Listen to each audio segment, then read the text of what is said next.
Has announced it's axing 600 jobs after the broadcaster suffered a sharp fall in advertising revenue. It'll mean the end of core ITV programmes like Heartbeat and The Royal. Nick Hyam looks at what's happened to the once mighty ITV.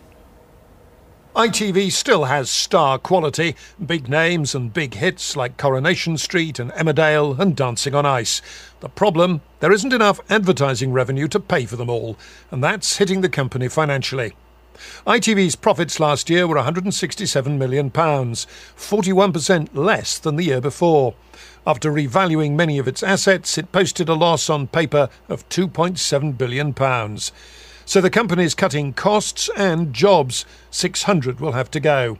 The troubles are reflected in the share price. 140p 5 years ago, just 23p today. The boss says the priority now is spending money on peak time programmes. We are protecting our peak time schedule. You're not going to see a lot of old tat in the ITV prime time schedule. When the cycle turns, which it will do, and I'm old enough to remember a few of these cycles, none as bad as this, but they do turn, we're going to be in amazing shape because audiences are growing, advertiser confidence in ITV is growing, we will have a tremendous business model. ITV's Yorkshire operation will be hardest hit. Emmerdale survives, made on location outside Leeds, but other dramas made in the city are being axed, and at the old Yorkshire television studios around 150 jobs are to go. It's a dreadful state of affairs. 35 years of making tremendous programmes here.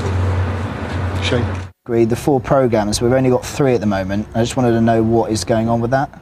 The advertising agencies which buy ITV's airtime say the problem's partly the recession, partly growing competition from the internet and from cable and satellite channels. We have too many television channels competing for ad revenue, and with ad revenue declining at the rate it's declining, there just isn't enough to go around, and that's the problem. In the past, ITV's paid top money for talent and sports rights. Simon Cowell gets a reported £20 million over 3 years. Ant and Dec a reported £30 million over 2.5 years.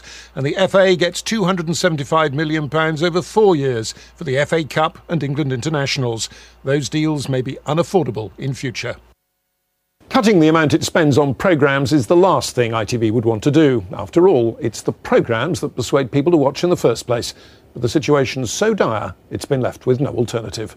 Nick Hyam, BBC News. A man has been found guilty of murder.